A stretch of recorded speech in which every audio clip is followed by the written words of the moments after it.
Assalamualaikum warahmatullahi wabarakatuh. Dalam kesempatan yang baik ini, saya akan menyampaikan ulasan tentang pergaulan. Apa toh definisi dari pergaulan itu? Pergaulan itu adalah interaksi sosial atau hubungan sosial antara manusia dengan manusia yang lainnya dalam jangka waktu yang relatif lama. Memang pada dasarnya dalam berteman kita tidak diperbolehkan untuk memilih-milih teman, tapi sebaiknya kita harus selektif dalam bergaul.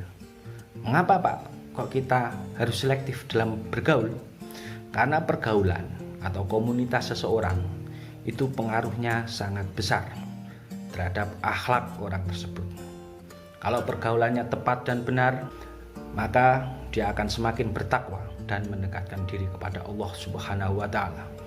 Tetapi sebaliknya, apabila pergaulan tersebut salah, maka kita akan semakin jauh dari Allah dan terjerumus ke dalam jurang kemaksiatan. Dalam sebuah hadis yang diriwayatkan oleh Imam Bukhari, Nabi pernah menerangkan bahwasanya orang yang bergaul dengan orang soleh ataupun orang buruk itu bagaikan bergaul dengan penjual minyak wangi atau pandai besi. Kalau kita bergaul atau berteman dengan penjual minyak wangi, itu mendapat keuntungan. Kita bisa membeli minyak wangi darinya, atau minimal kita mempunyai bau yang harum. Apabila kita bergaul dengan pandai besi, maka kita akan ikut hangus, terbakar badan atau baju kita, atau minimal kita mempunyai bau yang tidak sedap. Memang kita diperbolehkan berteman kepada siapa saja, tapi sebaiknya bergaul dengan teman-teman yang baik-baik saja. Sekarang yang menjadi pertanyaan adalah bagaimana ciri-ciri atau indikasi teman yang baik itu? Ciri-ciri atau indikasi teman yang baik apabila dia itu sering mengingatkan kita untuk bertakwa kepada Allah. Sebagai contoh, ketika kita nongkrong, ketika kita ngobrol-ngobrol, tiba-tiba terdengar adzan, maka dia selalu mengingatkan kita, sudah terdengar adzan, saatnya sholat duhur, mari kita sholat duhur berjamaah. Bukan sebaliknya, apabila teman yang buruk itu ketika mendengar adzan, bukannya berhenti mendengarkan adzan atau berangkat sholat jamaah, tapi malah terus bermain atau meneruskan sesuatu pekerjaan yang tidak begitu penting. Sehingga dari sini kita bisa menyimpulkan bahwa teman yang baik itu teman yang sering mengingatkan kita, teman yang selalu menarik kita ke jalan takwa kepada Allah Subhanahu wa Ta'ala.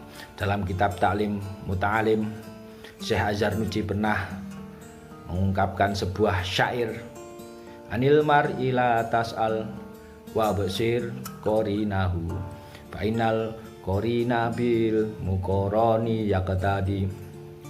Untuk melihat teman yang baik, jangan bertanya langsung kepada orangnya. Cukup dengan melihat orang-orang yang ada di sekitarnya. Cukup dengan melihat pergaulannya. Kenapa kok seperti itu? Final korina. Karena seseorang itu bil mukoroni, dengan teman pergaulannya yak tadi, sama atau serupa. Sehingga kalau dia bergaul dengan orang-orang yang saleh, kemungkinan besar dia juga termasuk orang yang saleh. Sebaliknya, apabila dia bergaul dengan orang-orang yang buruk, maka dia juga termasuk orang yang buruk. Lalu timbul pertanyaan lagi, mengapa kok kita harus menjauhi pergaulan yang buruk? Karena bergaul dengan orang-orang yang buruk, ahli maksiat, itu berbahaya. Tetap dalam kitab Ta'lim Muta'alim, Syekh Az-Zarnuji menunjukkan sebuah syair berbahasa Parsi, ya rubat bat tarbuat azma rubat. Kalau dalam bahasa Jawa, sak olo-olone ulo sing olo, luweh olo neh konco sing olo. Kalau dalam bahasa Indonesia artinya teman yang buruk itu lebih berbahaya daripada ular yang sangat beracun. Kalau sekarang ular kobra. Jadi teman yang buruk itu lebih berbahaya daripada ular kobra. Kenapa kok bisa seperti itu? Karena teman yang buruk itu menarik kita ke dalam kemaksiatan, menjauhkan kita dari takwa kepada Allah Subhanahu wa Ta'ala. Ini pun sudah diingatkan oleh salah satu wali songo yang bernama Sunan Bonang dalam syairnya Tombo Ati, terutama pasal yang nomor 3, kaping telu wong kang soleh kumpulono, yang artinya berkumpullah dengan orang-orang yang saleh. Berkumpul dengan orang-orang yang saleh, insya Allah kita akan tertular menjadi orang-orang yang saleh pula. Alhamdulillahnya sekarang kita mempunyai komunitas yang baik.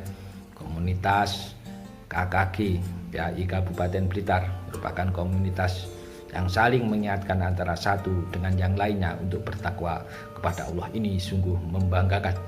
Demikianlah yang dapat saya sampaikan.